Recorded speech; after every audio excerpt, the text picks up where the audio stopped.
Merci de nous retrouver sur les antennes de la télévision panafricaine Afrique Média pour cette autre édition d'Appel sur le continent consacrée à la visite du ministre russe des Affaires étrangères Sergueï Lavrov du côté de l'Algérie, peu de temps après la visite de son homologue Ramtan Lamamra du côté de Moscou. C'est donc au tour de Sergueï Lavrov de prendre l'avion et la direction d'Alger pour y retrouver son homologue des Affaires étrangères. Dans le cadre de cette visite, Sergueï Lavrov est également censé rencontrer le président de la République, son Excellence Abdelmadjid Tebboune. Nous parlons donc de cette actualité avec vous, chers téléspectateurs, dans cette édition d'Appel sur le continent. Vous le savez, Appel sur le continent, c'est votre émission. Au cours de cette émission, donc, vous aurez la possibilité des uns et des autres de vous exprimer si et seulement si cette information est actualité vous tient à cœur. Pour parler donc et débattre sur ce plateau ce soir, nous sommes avec Linda Larbaoui. Bonsoir et bienvenue Linda, bonsoir.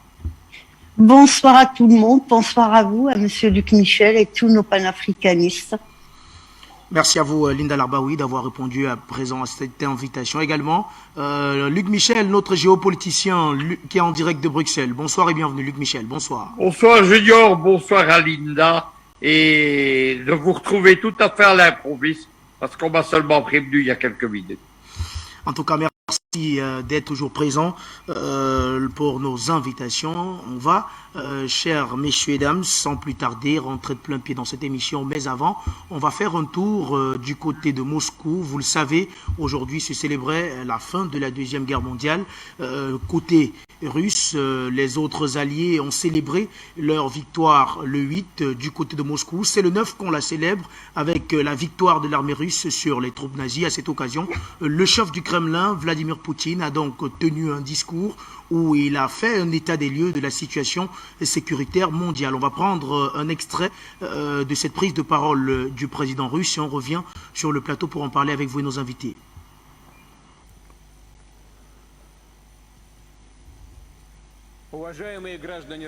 Chers citoyens de Russie, chers anciens combattants, sous-officiers, officiers mariniers, adjudants, officiers, généraux, amiraux, toutes mes félicitations pour le jour de la victoire. La défense de la patrie au moment où son sort était en jeu est un devoir sacré et c'est toujours avec ces sentiments sincères de patriotisme et les insurgés qui avaient pris la défense du pays avaient lutté aux abords de Moscou et de Saint-Pétersbourg, de Leningrad, de Minsk, de Volgograd, de Sébastopol pour défendre la patrie. Et aujourd'hui, vous faites la même chose dans le Donbass pour assurer la sécurité de notre pays, la Russie. Le 9 mai 1945 est inscrit pour les siècles comme une date de triomphe. C'est le triomphe du peuple soviétique uni. C'est la fête de sa cohésion, de sa puissance, de son exploit sur le front et dans les arrières. Le jour de la victoire est cher à chacun d'entre nous. En Russie, il n'y a pas de famille qui n'ait pas porté cette signification. Et en ce jour, nous avons ce régiment des immortels où ce sont les descendants de nos ancêtres qui portent les photos de leurs anciens, de leurs grands anciens qui ont défendu la patrie.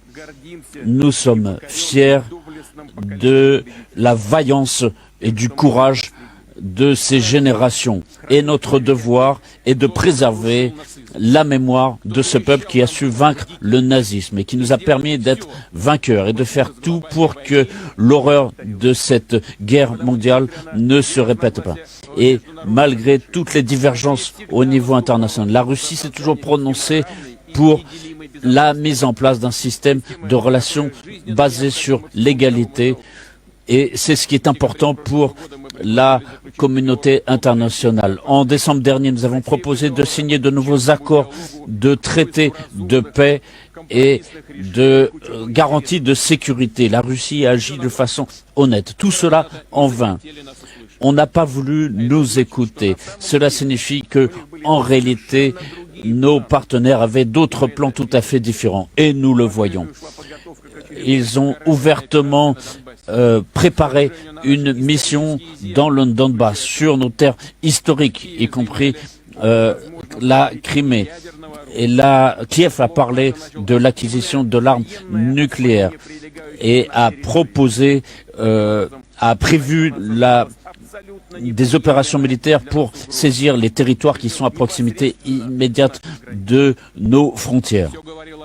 Tout cela montrait que cet affrontement contre les partisans de Bandera et les néo-nazis et sur lesquels les États-Unis et d'autres pays ont misé, je le répète encore, nous avons vu le développement de cette infrastructure militaire, avec des centaines de conseillers militaires étrangers qui venaient ici, qui apportaient des armes de pointe, et c'était un danger qui ne faisait que croître tous les jours pour la Russie. Et nous avons donc été obligés à ce moment, et c'est la seule décision juste que nous avions à prendre. La Russie est un pays souverain.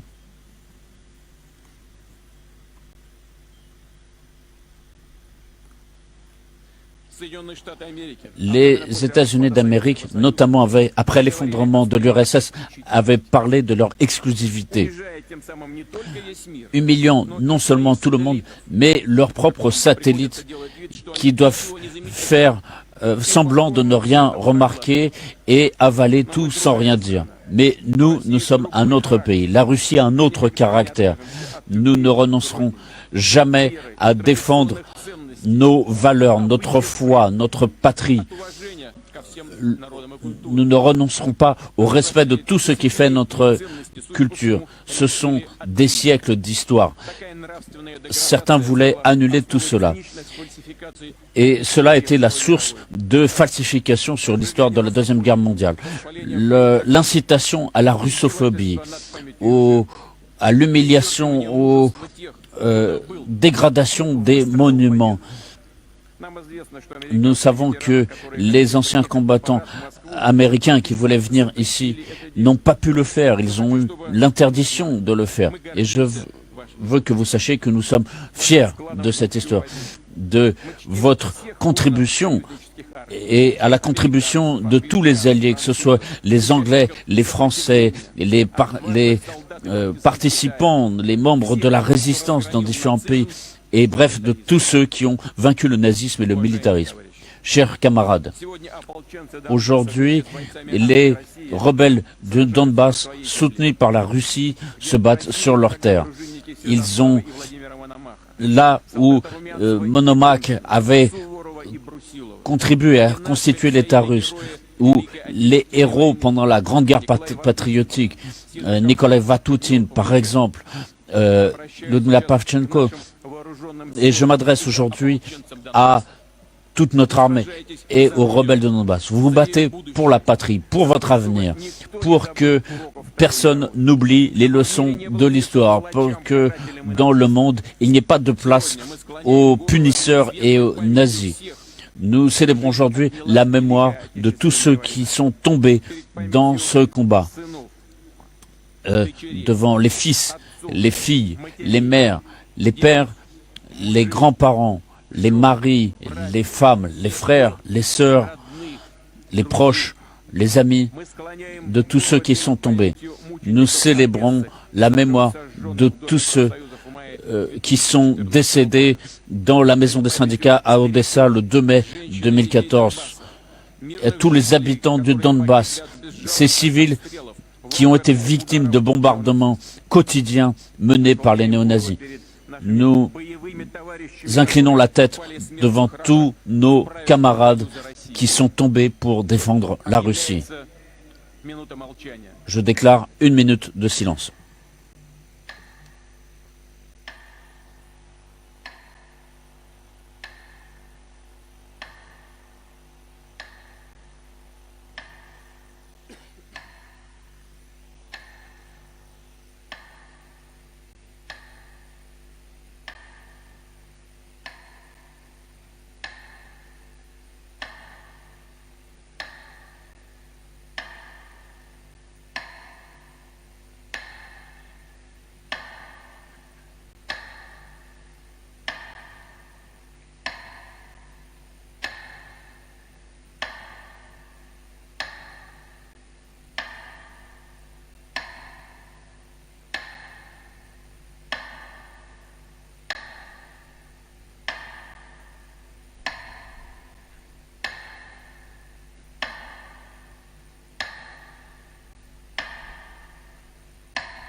Chers camarades,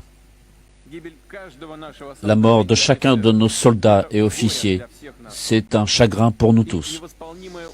Et c'est une perte incommensurable pour notre pays. L'État, les régions, les villes, les entreprises feront tout pour prendre soin des familles qui auront souffert. Un soutien particulier est apporté aux enfants des camarades morts au combat. J'ai signé un décret présidentiel aujourd'hui. Je souhaite un prompt rétablissement à tous les soldats et officiers blessés et remerciements à tout le personnel médical pour son travail dévoué et salut à tous ceux qui luttent pour préserver chaque nuit, chaque vie et salutations et respect à tous ceux qui se battent sur le front. Chers camarades, aujourd'hui, ici, sur la place rouge, au coude à coude, il y a des soldats et des officiers qui viennent de nombreuses régions de notre pays immense, notamment ceux qui reviennent tout juste du Donbass, qui reviennent directement des zones de combat. Nous nous souvenons de la façon dont les ennemis cherchent à utiliser le terrorisme contre nous, à susciter les dissensions religieuses, ethniques, etc. Rien n'a fonctionné dans leur plan. Aujourd'hui, nous sommes ensemble au combat. Nous nous protégeons les uns des autres. Les soldats protègent leurs confrères des balles. Et c'est la force de l'unité de notre peuple multinational. Aujourd'hui, vous défendez ce pourquoi vos grands anciens se sont battus. C'est le sens de la vie et l'objectif, c'est le bien-être et l'épanouissement de notre patrie. Et c'est la valeur la plus importante, c'est le soutien de l'indépendance de la Russie. Ceux qui ont mis fin au nazisme ont fait preuve d'héroïsme pour les siècles. C'est la génération des vainqueurs et nous ferons toujours tout pour les égaler. Gloire. Retour sur le plateau avec donc nos invités et on va prendre la direction de Bruxelles pour retrouver Luc Michel. On a écouté ce matin le chef du Kremlin lors de ce discours pour cette cérémonie officielle. Il faut dire que la cérémonie en question était très riche en couleurs. L'armée russe a fait un étalage de sa puissance. Mais Luc Michel, pour revenir un peu sur le discours de Vladimir Poutine, est-ce que on peut dire que le chef du Kremlin a trouvé les mots justes pour décrire la situation actuelle? Essaye à son peuple et quand on entend les commentaires, j'écoute depuis ce matin les chaînes de télévision françaises, ils n'ont pas compris Poutine et ils n'arrêtent pas depuis de mentir. Ils parlent notamment d'un discours de défaite, etc. Tout d'abord, Poutine a parlé en représentant du monde libre, de la véritable communauté internationale, et il a désigné l'ennemi des peuples du monde, c'est-à-dire l'OTAN et les États-Unis. Secondement, il a parlé du Donbass, mais aussi il n'a pas été écouté par les journalistes français. Il a parlé d'Odessa. En 2014, il y a eu un soulèvement pro-russe à Odessa.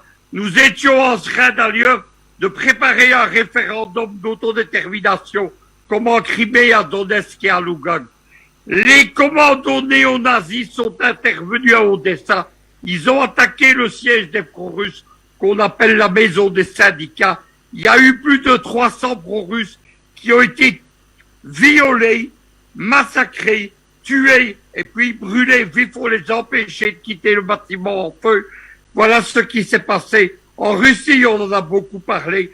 J'en ai parlé sur les antennes d'Afrique Média. Mais dans les médias occidentaux, personne n'en a parlé. Il y a eu un reportage pourtant sur Canal+. Voilà donc, Poutine a clairement désigné que le Donbass, c'était aussi Odessa. C'était aussi deux autres villes dans lesquelles se préparent des référendums d'autodétermination, Kherson et Mariupol. Il y a eu d'ailleurs des défilés aujourd'hui qui ont eu lieu pour célébrer le 9 mai, à Mariupol en particulier. avec mon ami Denis Pouchiline, le président de la République autoproclamée de Donetsk. Voilà ce qu'il faut retenir. Mais depuis 48 heures, sur toutes les chaînes occidentales et en particulier les françaises, il y a un révisionnisme. On prétend que la Russie n'aurait pas gagné la guerre, que ce seraient les Américains et les Français. Les Américains ont eu 370 000 morts sur le front du Pacifique et sur le front d'Europe pendant la Seconde Guerre mondiale. Les Russes ont eu 27 millions. C'est eux qui ont gagné Stalingrad, la bataille de Moscou, la bataille de Kursk, qui ont pris Berlin et qui ont libéré Auschwitz. Les Français prétendent qu'ils ont gagné aussi la guerre. Il y avait 2 divisions blindées françaises lors du débarquement de Normandie, parmi plus de 100 divisions américaines. Donc la participation française a été dérisoire. Et lorsque la guerre a été terminée, l'armée de De Gaulle a tiré sur les troupes coloniales à Douala au Cameroun et à Sétif en Algérie, qui réclamaient l'égalité des droits civils et politiques et l'indépendance. Et le maréchal Leclerc, que l'on présente comme le héros de l'armée gaulliste en 1944-45, il est allé diriger le corps expéditionnaire qui a mené la guerre coloniale française, qu'a perdu d'ailleurs les Français en Indochine. Voilà ce qu'il faut retenir. Vladimir Zelensky, hier, il s'est adressé au public français. Il a osé parler de 2 villes françaises qui ont été massacrées à l'été 1944 en France, Tulle et Oradour-sur-Glane. Elles ont été massacrées par une division SS, la division Das Reich. L'emblème de la division Das Reich, on appelle cela la rune du loup, elle est aujourd'hui arborée sur les uniformes du régiment Azov, qui est le cœur de l'armée ukrainienne. À part ça, on nous dit qu'il n'y a pas de néo-nazis en Ukraine. Donc ce sont les héritiers de la division Das Reich qui osent se revendiquer de Tulle et d'Oradour-sur-Glane. Voilà ce qu'il faut savoir, et c'est partout comme ça. Le révisionnisme occidental est dégoûtant. Sur tous les plateaux de télévision français, depuis 48 heures, on glorifie le groupe Azov que l'on présente comme la résistance ukrainienne, alors que ce sont des néo-nazis. Rappelons que leur emblème, c'est celui d'une division SS, mais c'est également leur drapeau, c'est le soleil noir, c'était l'emblème personnel du Reichsführer SS Heinrich Himmler. Voilà le mensonge, l'empire du mensonge, comme disait Poutine, des médias occidentaux. Je les écoute depuis ce matin et je suis soufflé par tant d'insolence, de mensonges, etc. Je veux terminer là-dessus. On a expliqué que 83% des Russes soutiennent Poutine. Les journalistes ont dit que si c'était des sondages indépendants, ça ne donnerait pas ce résultat. Ce sondage a été fait par l'Institut Lebada, qui est un institut américain fondé et financé par la Fondation Carnegie aux États-Unis et qui était conservé en Russie parce qu'il sert la propagande russe. Il faut donc comprendre que ce soi-disant sondage que l'on attribue à Poutine, il est financé par une fondation américaine. Voilà ce que disent ceux qu'on appelle aux États-Unis les prostituées et ceux qu'on appelle à Paris, je m'excuse du terme pour votre profession, mais il est mérité pour les Français, des journalopes. Merci à vous, Luc Michel, pour cette première intervention. Eh bien, on va donc retrouver Linda Larbaoui. Eh bien, Linda, on le sait au jour d'aujourd'hui que la participation de la France dans la victoire contre le nazisme n'est pas ce qu'on a longtemps voulu nous faire croire. Elle est minorée, comme Luc Michel l'a d'ailleurs précisé il y a quelques instants. Mais pour revenir un peu sur le discours de Vladimir Poutine, le parallèle qu'il fait, il estime et il affirme que la Russie, c'est un peuple de descendants de la victoire, c'est-à-dire lors de la Deuxième Guerre mondiale. S'il faut faire le parallèle avec ce que, avec la manière dont considère le président Vladimir Poutine, le bataillon Azov, qui est le cœur de l'armée ukrainienne, comme Luc Michel le disait également, est-ce qu'on peut dire que le parallèle est juste tout trouvé quand on compare la bataille l'opération militaire en tout cas, pas la guerre, parce que pour les autorités russes, c'est pas une guerre, c'est une opération militaire spéciale du côté de l'Ukraine. S'il faut comparer cette opération militaire Linda Larbaoui de démilitarisation et de dénazification de l'Ukraine, telle qu'annoncée par Vladimir Poutine, quand on fait le parallèle avec la Deuxième Guerre mondiale, ce pourquoi la Russie s'est battue, est-ce qu'on peut dire que les démondières sont en train d'être combattues aujourd'hui une fois de plus? Moi, ce que je peux dire, c'est que c'est une continuité, tout simplement, pour la simple raison que la base arrière de ces nazis qu'il y a en Ukraine, elle est au Canada, et ce sont leurs aïeuls qui se sont barrés au Canada, ils se sont sauvés aux États-Unis et au Canada, qui ont continué le travail, et on retrouve d'ailleurs avec Azov aujourd'hui, à l'heure d'aujourd'hui, des Canadiens. Donc c'est une continuité de ce qui s'est passé entre 39 et 45, c'est tout. On a arraché cette victoire à l'URSS, et tout le monde s'attendait aujourd'hui, la presse entière qui disait on va voir la Russie, apparemment on va faire quelque chose. Oui, Poutine a fait quelque chose. Poutine a rétabli l'histoire. On s'attendait à ce qu'il bombarde l'usine d'Azovstal, on s'attendait à beaucoup de choses, mais non, c'était une affaire médiatique. Donc tout le monde était branché sur Poutine en direct. On leur a arraché justement Russia Today et Sputnik de la France, par exemple. Et aujourd'hui, tout le monde était branché sur Poutine, et il a parlé de ce qui s'est passé. Il a parlé de cette victoire qu'on leur a arrachée. Ce n'est pas le côté occidental qui a gagné cette guerre, c'est faux. Les nazis, quand ils sont rentrés à Paris, ils étaient accueillis avec des fleurs. Il y a encore des images. Donc on nous raconte pas de bêtises. C'est pas du jour au lendemain qu'ils ont pris les armes. C'est une fois que ça a chauffé vraiment, une fois que ce qui se passe actuellement avec le groupe de nazis qui est en Ukraine. J'ai vu une vidéo avant-hier, franchement, elle m'a choquée, de 3 nazis qui ont tué une femme pour lui voler un sac Chanel, un faux Chanel, dans un petit village. Voilà ce que c'est les nazis. Les Français ont commencé à subir la même chose.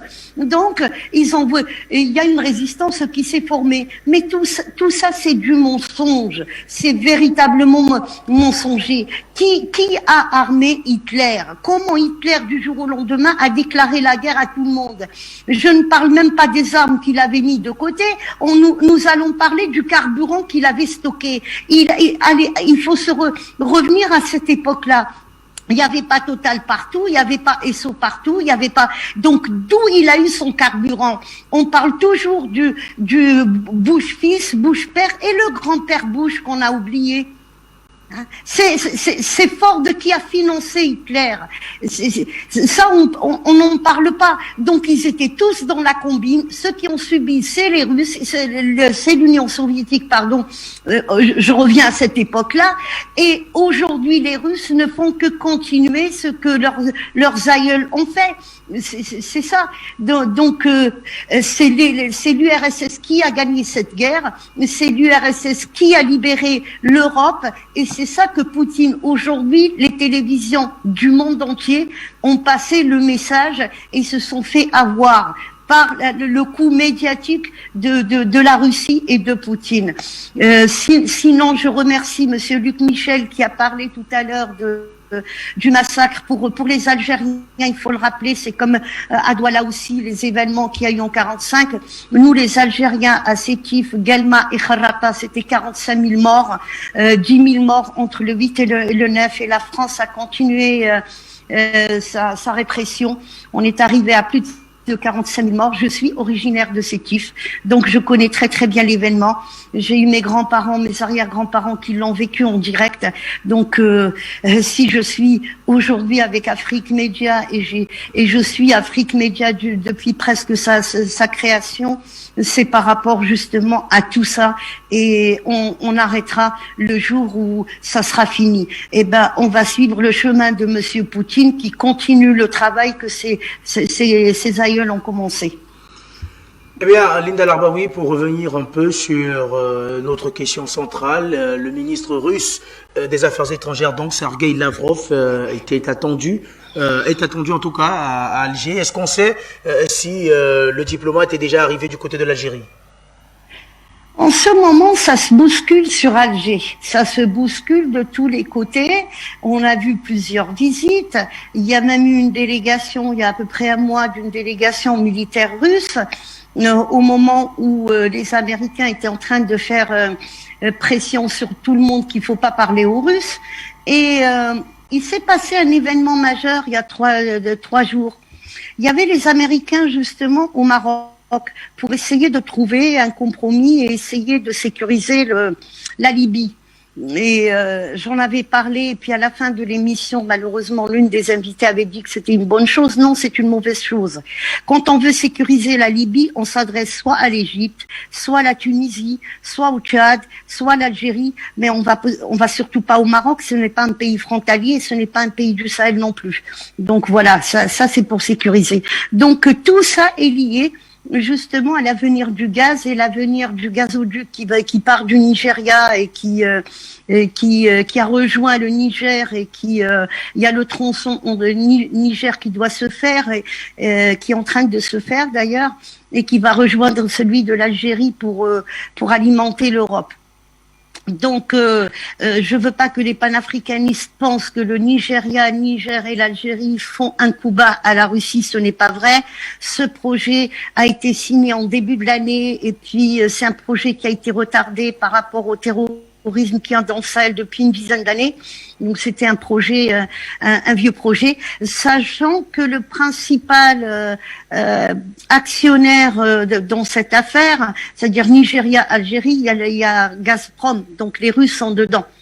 C'est juste pour expliquer que l'Algérie et le Nigeria ne se mettent pas contre la Russie, c'est faux. Donc le Nigeria avait fait une proposition, un appel d'offres pour sécuriser le tronçon par rapport à l'insécurité qu'il y a dans le Sahel. Les Américains veulent bien sécuriser, mais ils veulent pas mettre de l'argent parce qu'il faut être un peu actionnaire et les Allemands ont répondu. Ils ont répondu ils demandent l'aide à la France, ils veulent une technologie française pour les gazoducs, tout ça.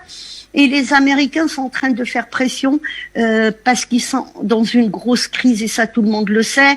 Le dollar est en train de se battre pour résister face au rouble qui a une équivalence en or. Donc pour revenir aux Marocains, les Marocains quand ils ont créé Boko Haram, parce que le Boko Haram a été créé au Maroc, c'était pour saboter le projet et pousser le Nigeria à alimenter l'Europe via 14 pays. 14 pays. Donc le projet, quand j'ai suivi cette affaire, si le Nigeria donne 7% du gaz à chaque pays, il reste pas grand-chose au retour, à l'arrivée. Et puis, il faut, retour sur investissement, il faut 41 ans. Donc le Nigeria avait stoppé à l'époque. Et pourquoi je dis ça? Je dis ça parce que quand je parle du Maroc et je parle du terrorisme, nos amis maliens, ils connaissent très bien Liad Agrali. Liad Agrali et Abou Hafs, le Mauritanien, le créateur de Boko Haram, son cousin. C'est vrai qu'il y en a un qui est algéro-malien et l'autre qui est mauritanien. C'est la même tribu, Azawad. Et c'est Liad Agrali qui a voulu séparer et couper le Mali en deux. Mais il y a aussi un autre cousin dans le coup. Et cet autre cousin, c'est le patron des services de sécurité intérieure du Maroc. Voilà. Et il joue un rôle très très important dans tout ce qui est terrorisme dans le Sahel. Alors, je ne vois pas pourquoi les Américains ils vont voir cet homme-là et bizarrement, ils vont là-bas au Maroc, ils vont voir cet homme-là et bizarrement, on se retrouve avec Daesh. Il y a eu Al-Qaïda en Afrique, on n'a pas eu Daesh. Aujourd'hui, c'est Daesh qui est en Libye et Daesh est en force en Libye. Elle est en force aussi en Égypte. Et aujourd'hui, dans l'après-midi, il y a une délégation algérienne militaire qui est partie en Égypte justement par rapport à ce terrorisme qui est en train de se développer en force. Donc l'arrivée de monsieur Sergueï Lavrov, il est ministre des Affaires étrangères, il est pas dans l'armée, mais c'est mieux d'envoyer un homme comme ça. En plus, il est très très fin.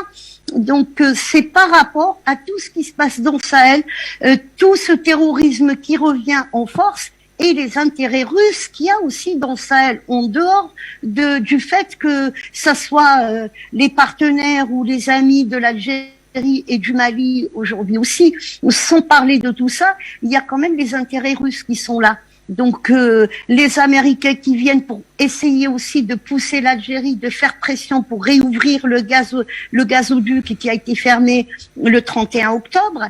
Et les Américains ont un gros intérêt. L'OTAN va s'installer, ils veulent s'installer à Melilla, qui est un territoire espagnol dans le nord, l'Afrique du Nord, et ils veulent également dans la ville de Lyoun, ouvrir une base américaine, alors que c'est complètement illégal. Le Sahara occidental, pour le moment, c'est en statu quo. À part ça, je vais attendre comme tout le monde et puis je vais essayer d'avoir des oreilles un peu partout pour avoir plus de nouvelles et je vous en dirai plus. Si jamais j'ai des nouvelles, je contacterai Afrique Média avec plaisir. Merci à vous, Linda Larbaoui. On va donc reprendre la direction de Bruxelles pour retrouver Luc Michel. Eh bien, cher Luc, d'après les informations qui nous parviennent, les dernières informations en tout cas qui nous parviennent d'Alger, le ministre russe des Affaires étrangères, Sergueï Lavrov, est bien dans la capitale algérienne où il a rencontré son homologue Ramtan Lamamra. Il va très certainement, avant de repartir du côté de Moscou, rencontrer le président Abdelmadjid Tebboune. Eh bien, Linda Larbaoui faisait il y a quelques instants état de cette offensive américaine du côté du Maroc pour essayer de stabiliser et pacifier la Libye. Est-ce qu'on peut percevoir, Luc Michel, cette visite de Sergueï Lavrov en Algérie comme une réponse à celle de la diplomatie américaine? Écoutez, les Russes sont en train de jouer un jeu d'échecs et ils profitent de la crise ukrainienne pour avancer leurs pions et leurs pièces centrales en Afrique. Il y a deux problèmes. Il y a un problème géopolitique et il y a un problème qui est lié à ce qu'on appelle la guerre du gaz. Venons tout d'abord au problème géopolitique. Il y a un combat depuis plusieurs années pour le contrôle de la Méditerranée occidentale, les Russes ayant neutralisé avec leur diagonale stratégique Sébastopol-Tartous en Syrie, la Méditerranée orientale. Le principal allié de la Russie en Méditerranée occidentale, c'est l'Algérie. Et les Américains ont choisi le Maroc et ils ont d'ailleurs un projet, c'est de transférer la principale base de l'USTV, qui est actuellement en Espagne, de la transférer au Maroc. Les Français qui s'intéressent beaucoup à ce qui se passe au Maghreb, ils viennent de sortir une série d'études dans l'hebdomadaire français Le Point, qui est l'hebdomadaire de référence en géopolitique actuellement, et ils disent que le Maghreb est en train de basculer du côté russe. Que veulent-ils dire? C'est qu'il n'y a pas seulement le problème de l'Algérie qui est déjà avec les Russes et qui est dans un axe Moscou-Alger-Bamako, mais il y a surtout la Tunisie. La Tunisie, on la croyait acquise aux États-Unis. À la suite du printemps arabe, on a établi un régime favorable aux Américains et il y a une base secrète de l'armée américaine qui est aux frontières de la Libye et de l'Algérie. Mais la Libye, la Tunisie était présente à la conférence de Ramstein où il y avait aussi des Africains avec les pays de l'Union européenne. Il y a eu une telle colère dans le pays, colère de la population, de la société civile, des partis politiques, que le Premier ministre tunisien, il est en train de changer son fusil d'épaule et de retourner sa veste géopolitique à 180 degrés.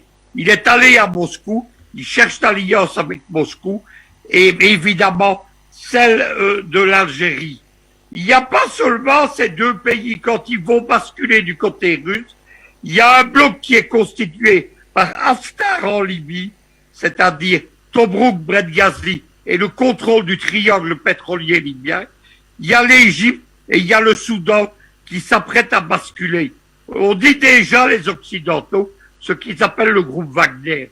En fait, les firmes de sécurité russes sont déjà présentes au Soudan elles sont présentes en Égypte et elles sont présentes évidemment aux côtés d'Haftar en Libye. Voilà ce qui se passe. Le second aspect, c'est la guerre du gaz.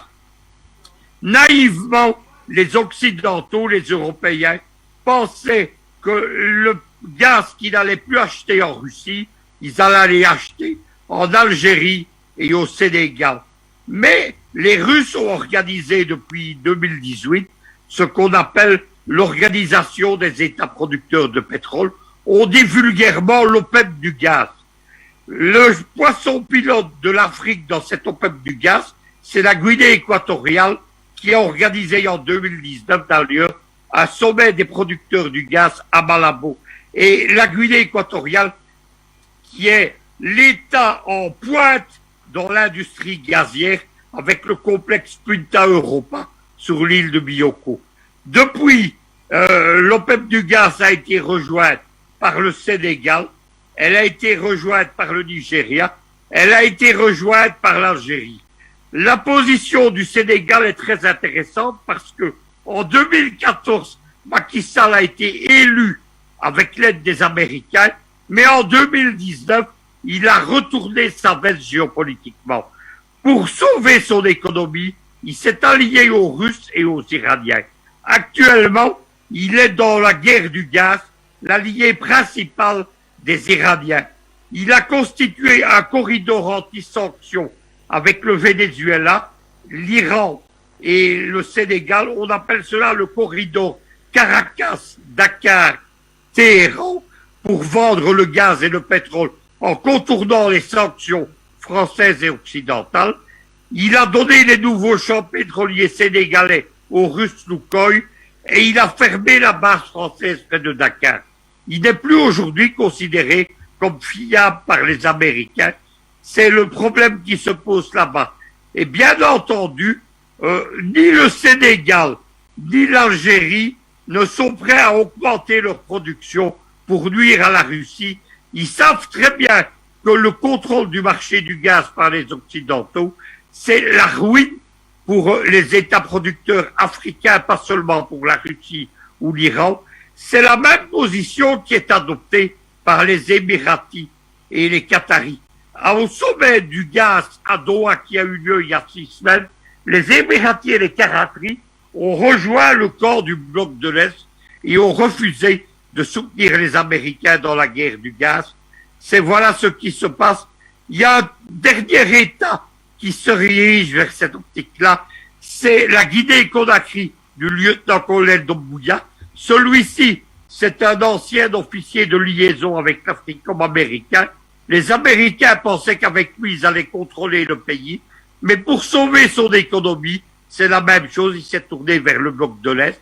Et dans ce qu'on appelle la guerre des mines, il a refusé de soutenir la Turquie et il soutient aujourd'hui la Russie. Voilà pourquoi je dis que le dossier ukrainien, c'est Poutine qui est en train d'ébranler le monde et de mettre un terme à l'ordre géopolitique et géoéconomique occidental.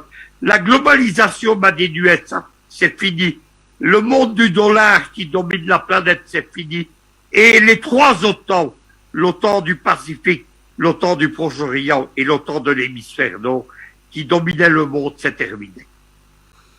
Eh bien, Luc Michel, ces manœuvres sont devenues incessantes sur le continent africain. Est-ce que cela ne conforte pas l'idée de la thèse selon laquelle le continent africain, en ce qui concerne les batailles géopolitiques de demain, est désormais la plaque centrale?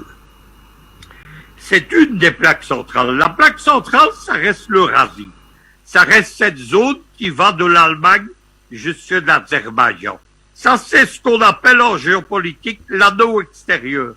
Zbigniew Brzezinski, qui était le principal géopoliticien américain, disait que pour contrôler le monde, il fallait empêcher la Russie de contrôler l'anneau extérieur.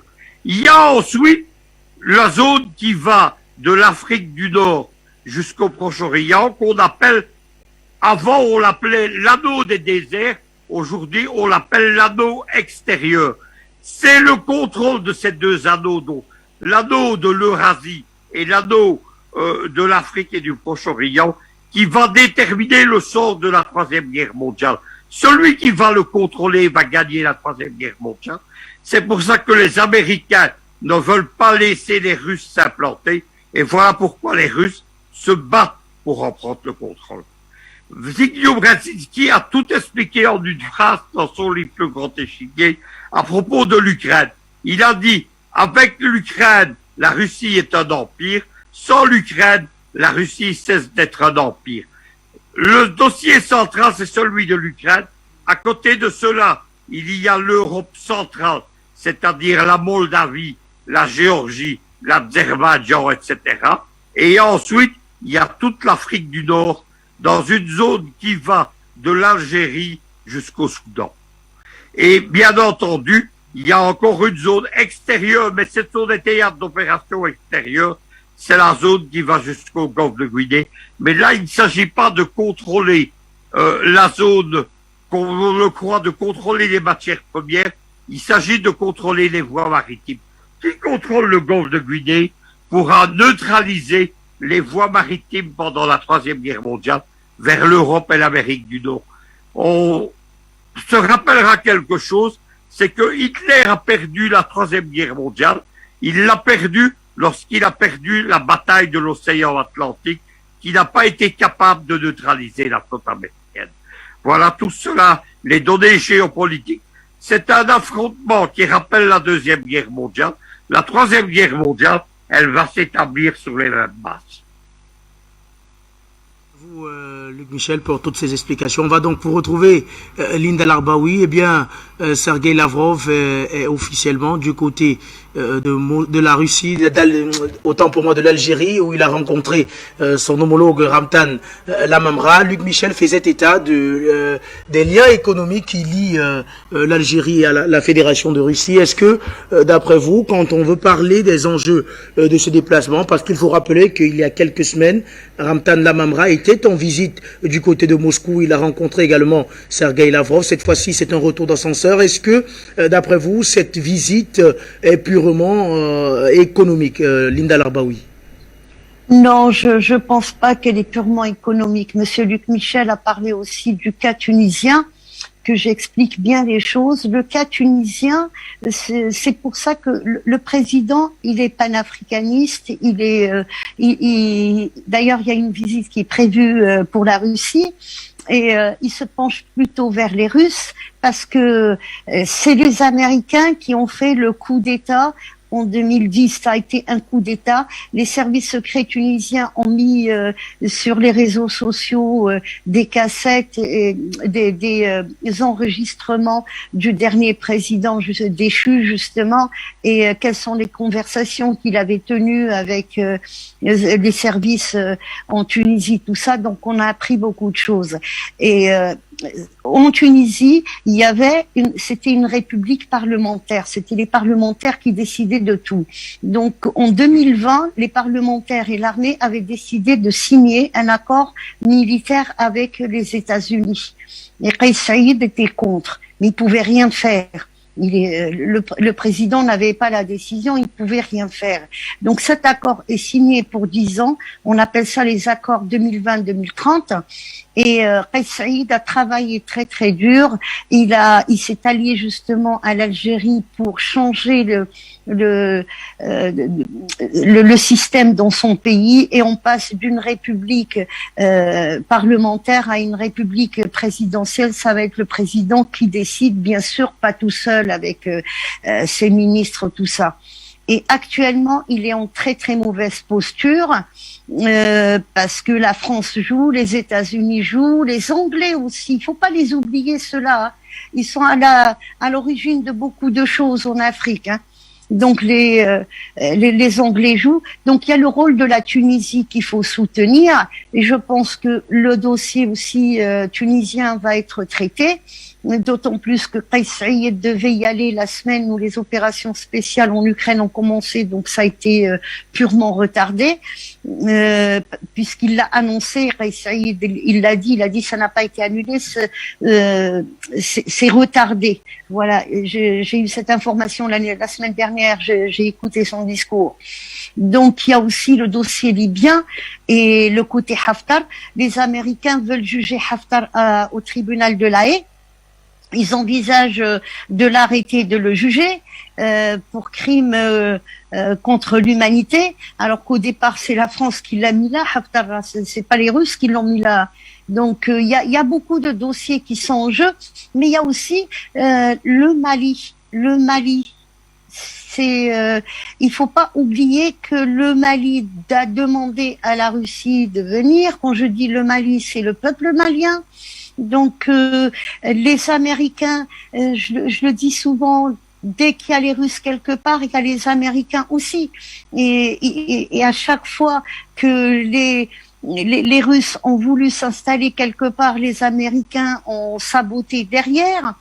Et quand il y a eu le Safari Club, c'était pour le Sahel, cette opération qui a coûté très très cher et qui a cassé l'Union soviétique en Afrique. Et c'était d'abord au Sahel. Et tiens, on retrouve qui? On retrouve Liad Agrali. La fin des années 70, quand la Russie, l'URSS avait bombardé le Sahel, les séparatistes. Et parmi eux, il y avait Liad Agrali.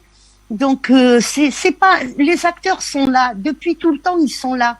Et Liad Agrali, justement, après, il était parmi les rares survivants de ce bombardement. Et il a fui, il s'est retrouvé en Libye. Il a été récupéré par Kadhafi à l'époque. Et puis Kadhafi a entraîné toute cette équipe pour s'en servir dans le problème israélo-libanais dans le sud Liban. Donc il y a tout ça et on retrouve les mêmes acteurs aujourd'hui et la Russie est revenue en force, les États-Unis essayent bien sûr de saboter et ce n'est plus possible, le monde a changé et le monde va continuer à changer. Ceux qui étaient ennemis des soviets dans les années 70 comme l'Arabie Saoudite, comme l'Iran, et c'était les principaux acteurs aussi dans le Safari Club, ce sont les alliés, même s'ils l'annoncent pas, ce sont les alliés aujourd'hui de la Russie. Ils veulent pas augmenter la production de gaz, ils veulent pas. L'Arabie Saoudite commence même à vendre son pétrole aux Chinois et son gaz aux Chinois avec de la monnaie chinoise. Donc le monde a réellement changé et les pays qui se sont retrouvés sous les menaces constantes des États-Unis et sous la pression des États-Unis, avaient compris qu'il ne fallait pas casser l'Union soviétique. Aujourd'hui, les Russes sont revenus en force. Il faut rester auprès d'eux pour qu'il y ait un monde multipolaire. Eh bien, Linda Larbaoui, vous avez évoqué il y a quelques instants le Mali. Vous avez l'habitude de dire qu'en géopolitique tout est lié. Est-ce qu'en toile de fond, à l'occasion de cette visite, on ne peut pas voir également le Mali et le Sahel, parce qu'il faut dire que l'Algérie est la porte d'entrée du Sahel et qui contrôle le Sahel a beaucoup de coups d'avance, je vais le dire comme ça, sur les autres. Est-ce qu'on ne peut pas aussi voir cette visite comme une sorte d'intensification de la coopération avec l'Algérie, parce que qui est ami avec l'Algérie a bien sûr la porte ouverte sur le Sahel? Ça, je le dis souvent, c'est pas pour eux, comment je peux dire ça, c'est pas parce que je suis algérienne, non, je le dis et je le dis aussi souvent que les Algériens connaissent les Européens mieux que tous les autres Africains parce que nous sommes en face. C'est des batailles de 3000 ans qu'il y a entre la rive gauche et droite de la Méditerranée. Et l'invasion de l'Afrique a commencé par là. Je dis aussi, le jour où le royaume d'Alger est tombé, c'est toute l'Afrique qui est tombée. Donc, nous avons aussi tout un passé chrétien avec l'Empire romain. il y a la Numidie. Donc il y a tout ça qui fait qu'il y a un lien. Mais il y a aussi une profondeur de l'Algérie dans l'Afrique. Et quand je lis tout le temps, je lis les deux pays, le Mali et l'Algérie. Le Mali est important dans la sécurité de l'Algérie, mais l'Algérie est importante aussi dans la sécurité du Mali. Et il y a 1300 kilomètres de frontières. Il y a aussi plus de 200 tribus, Touareg et Azawad. Il y a tout ça qui lie les deux pays, mais vraiment. Et c'est vrai que quand on vient de l'Occident, quand on vient de l'Europe, on passe forcément par l'Algérie, et celui qui a l'Algérie comme allié, il peut rentrer en Afrique. C'est très très important. Mais si on vient par derrière, et si on rentre par le Cameroun pour remonter tout ça, il faut arriver au Mali. Si on veut dominer l'Afrique, dans le centre de l'Afrique, il faut passer par le Mali, par toutes ces ethnies, mais par toutes ces tribus aussi qu'il y a dans le Mali. C'est pour ça aussi, quand je parle à nos amis maliens par rapport à l'armée, je leur dis restez près de votre armée. Vous avez une armée qui est multiethnique. C'est très important tout ça. Et c'est important de voir et d'expliquer que la profondeur de l'Algérie joue un rôle important en Afrique, mais il y a aussi le nord du Mali qui joue un rôle très très important. Et c'est pour ça qu'on a cassé l'alliance Algérie-Mali, Union soviétique dans les années 70. C'était le but, on a réussi à le faire. La France avait réussi à le faire, bien sûr, avec la complicité américaine et anglaise. Et il faut pas oublier les Anglais, il faut pas les oublier, parce que c'est la base arrière de tous les terroristes dont on parle, et ceux qui recommencent à s'installer. Elle est en Angleterre. Ils ont 2 chaînes télévision qui sont en Angleterre, des chaînes de propagande de terroristes. Donc les Anglais, de temps en temps, il faut les citer pour que les gens comprennent que ces gens-là, ils sont aussi pourris que le pays qu'ils ont pondu, que les États-Unis. Merci à vous, Linda Larbaoui. On retrouve à présent Luc Michel. Eh bien, cher Luc, une fois de plus, on parle du rôle que joue l'Algérie dans le contrôle du continent africain. Une fois de plus, Alger se présente comme une place stratégique pour le contrôle et le positionnement des grandes puissances sur le continent africain. Oui, Alger, c'est pas du tout un associé passif ou un partenaire passif de la Russie, c'est un partenaire stratégique. Dès que le FLN a déclaré l'indépendance, Alger a joué un rôle révolutionnaire en Afrique, aux côtés du panafricanisme. En particulier, il avait lancé avec le Che Guevara et Mehdi Ben Barkane au milieu des années 60, ce qu'on appelait la tricontinentale, qui faisait le lien avec l'Union soviétique, les non-alignés de Tito et de Nasser et le panafricanisme. C'est encore la même chose aujourd'hui. Il y a eu un article intéressant dans le journal Le Point, il posait la question « Alger, future capitale de la guerre froide en Afrique ». Je pense que ce sera le cas.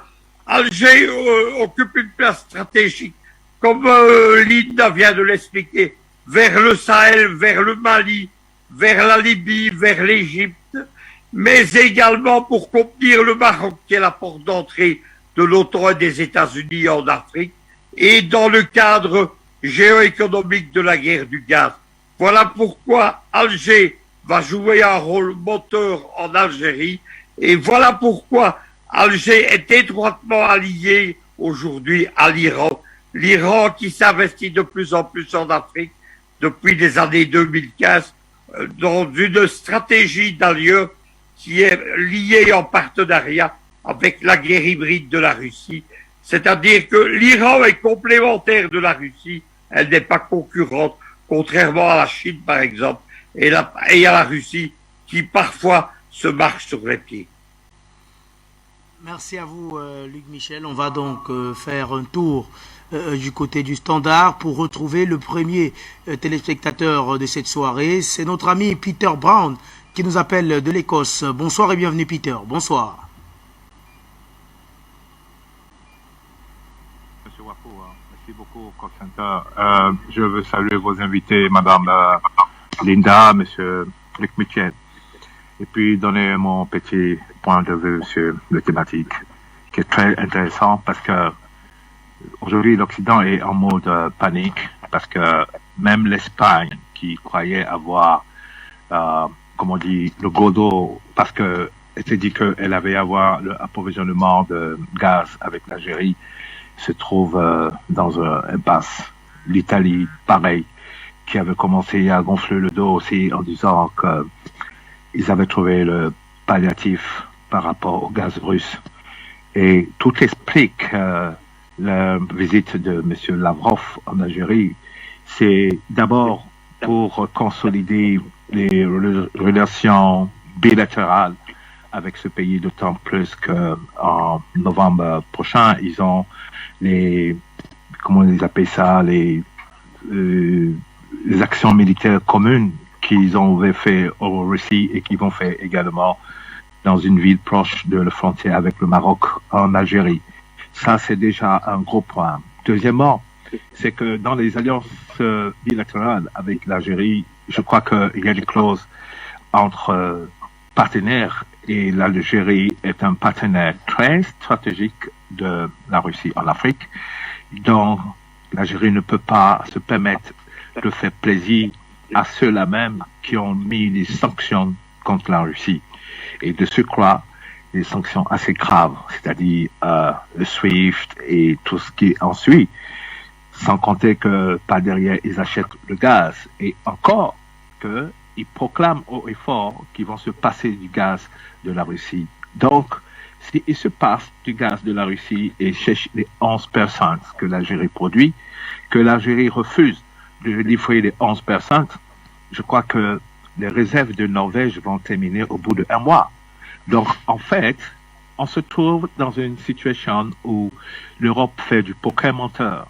C'est le style plus britannique, british et américain. C'est du poker menteur sur la table. Ils veulent faire du bluff. Mais malheureusement, M. Poutine ne joue pas au bluff. Il joue échec et mat.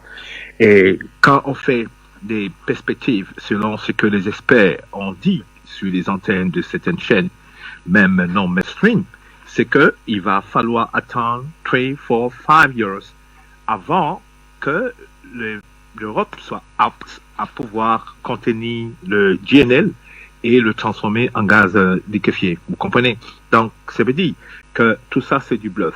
Pour revenir au subject, je viens encore en insistant, et Madame Linda peut confirmer, me dit, cette relation bilatérale entre la Russie et l'Algérie, bien qu'il y a des choses qu'on ne peut pas dire comme ça sur les antennes, c'est simplement pour prouver aux Occidentaux que l'Algérie est un partenaire privilégié de la Russie et qu'elle n'est pas prête à répondre à vos caprices, parce que selon le ministre algérien de l'énergie, il dit que les contrats temporaires ne l'intéressent pas. Il préfère des contrats à long terme. Et si c'est pour venir chercher un pneu secours juste parce qu'ils ont des problèmes avec la Russie, l'Algérie ne peut pas, pour l'instant, répondre aux besoins des Occidentaux. Donc, du coup, c'est une façon très diplomatique de dire que we cannot give you gas. Je vais m'arrêter ici. Merci beaucoup. Très bientôt. And bye. Merci à vous également, cher Peter. À votre suite, on va prendre notre ami Hilaire qui nous appelle de la ville de Bafoussam. C'est à l'ouest du Cameroun. Bonsoir et bienvenue.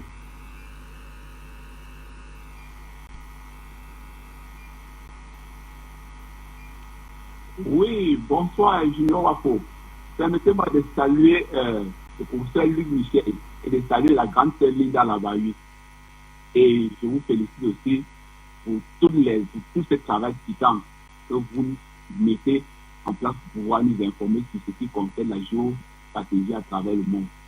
Alors, donc, je viens aujourd'hui alors apporter ma petite contribution à ce que c'est que, comme le monde est en train de bouger en ce moment, pour dire que les Occidentaux sont en train de battre de l'aile. Et c'est pour ça donc qu'ils courent de partout, qu'ils s'affolent de partout, pour pouvoir trouver encore une autre place sur le soleil. Je pense que la Russie est en train donc de remporter une très grande victoire face à elle. Et va toujours aller donc de l'avant. Et donc surtout parce que avec tous ces problèmes, avec tous ces chaos que la Russie est en train donc de les infliger, ils ne pourront pas les surmonter en un laps de temps comme ils sont en train de le faire là. Or, j'interpelle ici surtout dans la jeunesse africaine. C'est la jeunesse, le peuple africain qui doit pouvoir s'accrocher à la Russie qui est en train de nous donner cette bouteille d'oxygène-là. Pour pouvoir non seulement faire changer nos dirigeants, et pouvoir s'orienter vers Moscou pour trouver cette liberté-là dont on a besoin depuis fort longtemps. Or, c'est aussi bien qu'il est en train de changer, lui est en train de changer cette nouvelle ordre mondiale-là pour que ça soit au profit intégral des peuples du monde. Et aujourd'hui, donc, le peuple du monde est en train de regarder la Russie. Et j'espère qu'avec cette grande année-là, nous allons gagner. Et j'espère aussi l'arrivée de ce ministre-là qui est aujourd'hui en Russie, c'est-à-dire Lavrov, qui est en train de mener encore sur le terrain et de montrer la montée en puissance de la Russie à travers le monde. Donc, je vais dire donc merci. Merci à tous les médias du monde connu. Merci à vous également, cher Hilaire. On va rester au standard pour prendre un autre téléspectateur. Eh bien, retournons sur le plateau avec vous pour sortir de cette émission. Eh bien, Linda Larbaoui, on va revenir un peu sur cette visite de Sergueï Lavrov du côté de l'Algérie, étant donné on va se répéter, étant donné qu'en géopolitique rien ne se perd, tout est lié. Est-ce que il faut voir notre symbole dans cette visite de Sergueï Lavrov du côté d'Alger, parce qu'il faut dire qu'elle intervient ce 9 mai, et le 9 mai est une date hautement symbolique du côté de la Russie, on le sait. Dans l'organigramme, le ministre des Affaires étrangères occupe un poste très important. Est-ce qu'il faut voir dans cette visite, ou bien donner à cette visite une autre connotation? Cette visite n'était pas prévue, Elle n'était pas prévue du tout. Et ce que j'ai dit tout à l'heure, je reviens dessus. Il y a eu quand même en Égypte un attentat qui était meurtrier, mais qui a touché un endroit stratégique. C'est le canal de Suez. C'est du jamais vu. Il y a les Américains qui étaient au Maroc. Il y a Daesh qui rentre en Libye. Il y a la Somalie qui commence à bouger, et c'est pareil, c'est des attentats suicides. Mais j'avais dit que j'avais eu une information sur Afrique Média. J'ai dit tous les armes sont en train d'être détournées de l'Ukraine, et c'est pour ça qu'ils annoncent aux Russes que tel pays a donné telle arme, et les Russes bombardaient. Mais dans les bombardements, on peut pas vérifier si tout est là. Donc c'est une information que j'avais eue et j'avais dénoncé. J'ai dit, il y a des armes qui sont en train de partir en Afrique. Et bizarrement, 2 jours ou 3 jours après, on commence à voir des attentats. Et je l'avais dit aussi que c'était destiné pour les terroristes en Afrique. Donc, cette visite qui n'était pas prévue, et c'est vrai que c'est une date symbolique, et c'est ça qui, ça doit être elle doit être très importante, parce que monsieur Sergueï Lavrov, normalement, il est dans son pays aujourd'hui à célébrer cette fête nationale. Alors, il est en Algérie pour faire un travail, donc il y a des dossiers qui doivent être brûlants. Ça peut être aussi plusieurs dossiers. On a la Libye, la Tunisie, l'Égypte aussi, parce que l'Égypte est en train de basculer côté Russie, donc le terrorisme revient. Il y a tout ça qui est lié, et il va falloir qu'on attende un petit peu pour en savoir plus. Mais ce que je veux dire à nos amis, là je sors un peu du sujet, à nos amis panafricanistes, l'Algérien n'oublie jamais. Et l'Algérien, il fait comme le Russe aujourd'hui. Il a décidé d'en finir une fois pour toutes. Depuis le début du Hirak, nous sommes en train de régler nos comptes. Et ceux qui ont été bons avec nous, on les oublie pas. Il y a nos amis maliens, par exemple. C'est grâce à eux si l'intégralité du territoire national a été conservée. Ça, on ne l'oubliera jamais. Mais on peut pas oublier aussi ceux qui nous ont ramené le terrorisme chez nous, les États-Unis, la France, l'Angleterre.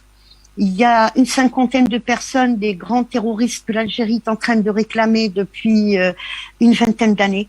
Ils ne veulent pas les donner, ils les protègent. Et ces gens-là continuent à faire du mal, et du mal à l'Algérie, à l'Afrique aussi, notamment des membres du mouvement Rached. On les retrouve dans le Sahel, on retrouve quelques acteurs qui sont liés à eux au Mali, au Niger, au Cameroun aussi.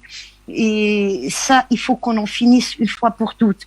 Donc, quelle que soit la raison pour laquelle Monsieur Lavrov est là, je sais que l'Algérie restera liée à la Russie et la Russie restera liée à l'Algérie parce que nous avons le même ennemi. Pour moi, je les considère comme des ennemis. On a parlé du 8, le 8 mai. Le 8 mai, nous avons enterré 45 000 morts. Et tout ça parce que nous avons aidé la France à libérer son territoire. Il y a eu plus de 150 000 morts africains morts pour la France et il y a eu 13 000 Maliens. La France les a oubliés. Elle vient nous rappeler qu'il y a 53 ou 55, je sais plus, j'ai pas retenu le chiffre, il est intéressant pour moi, mais j'ai retenu un jour, dans mon manuel scolaire, j'ai retenu qu'il y avait 13 000 morts maliens pour la France. Ça, je l'ai retenu. Et j'ai retenu aussi que j'ai, à Verdun, j'ai un grand-oncle qui est disparu de Verdun. Il est venu libérer la France du nazi et du nazisme. Donc, Monsieur Poutine est en train de dénazifier l'Ukraine, c'est très bien. Et nous, en Afrique, les Algériens en Afrique, ils sont en train d'aider leurs frères africains, hein, quand ils peuvent, à débarrasser le colonialisme. Je rappelle quand même que l'Algérie, quand il y a eu la dernière visite de Monsieur Ramtan Lamamra au Mali, l'Algérie a effacé les dettes de 14 pays. Et tous les Algériens le savent. Même si nous ne sommes pas riches, nous sommes pour ces actes-là. Ça permet à des pays de ne pas subir justement la pression des Occidentaux. Quand on a des dettes, nous avons une pression. Il y a le Cameroun qui en a bénéficié et c'est à la 3e fois que l'Algérie efface des dettes de pays africains et ce sont des pays qui nous ont aidés à avoir notre indépendance. Donc je rends hommage aussi à la Guinée qui nous a payé les armes qui ont servi à libérer le Sahel algérien, le Sahara algérien. Je rends hommage aussi à des frères du Burkina qui ont combattu auprès des Algériens. Et je rends hommage à toute l'Afrique. Donc il faut qu'on reste tous solidaires. Il faut pas qu'on parle de choses qui fâchent et qui séparent. C'est ça le message que je dis en ce jour à tous les Africains. Et nous sommes très près de la victoire cette fois-ci. Je remercie aussi Monsieur Luc Michel pour ce qu'il fait pour l'Afrique et pour ce qu'il fait pour nous. Merci à vous, Linda Larbaoui. On va donc sortir définitivement de cette émission avec vous.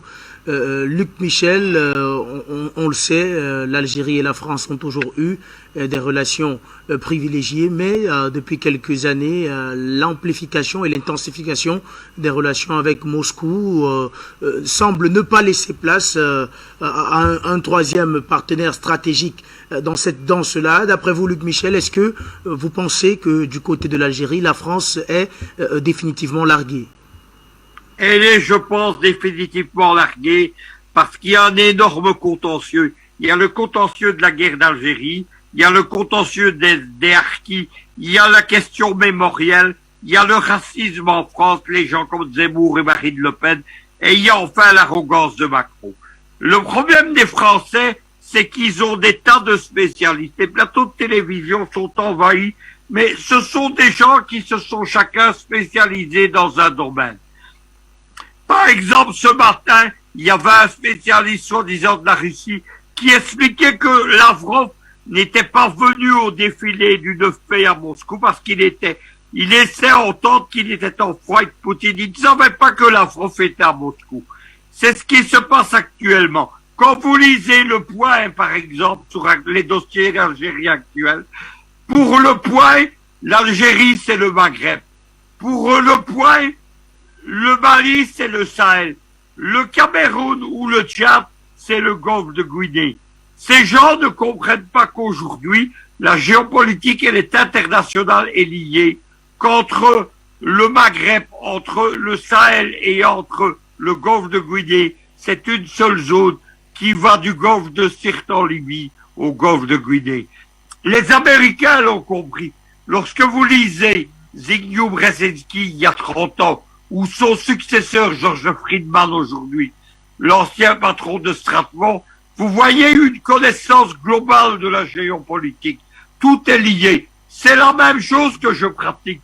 Pour moi, ma géopolitique, elle va de Moscou à Téhéran et de Téhéran à Malabo. C'est un seul grand échiquier sur lequel nous déplaçons. Mais pour le français, c'est surtout des problèmes sectoriaux que l'on tente de régler pays par pays. C'est ce qui coule la France, c'est là qu'elle va sombrer. On parle beaucoup du déclassement français. Il est dû à l'arrogance française. L'arrogance française fait qu'elle croit maîtriser des situations qu'elle ne comprend plus depuis une quinzaine d'années. Merci à vous. En tout cas, merci à vous, Luc Michel, de nous avoir accompagnés ce soir. Bonne soirée, cher. Merci à vous également, chère Linda, d'avoir participé au débat. Merci et bonne soirée à tout le monde. Bonne soirée à vous, chers messieurs et dames. Merci à vous, chers téléspectateurs également, de nous avoir suivis. Restez sur Afrique Média. Dans quelques instants, vous serez en compagnie de Fabrice Ndoum dans le cadre du Journal africain. Quant à moi, je vous retrouve demain soir pour une autre édition d'Appel sur le continent. Mesdames, Messieurs, bonsoir.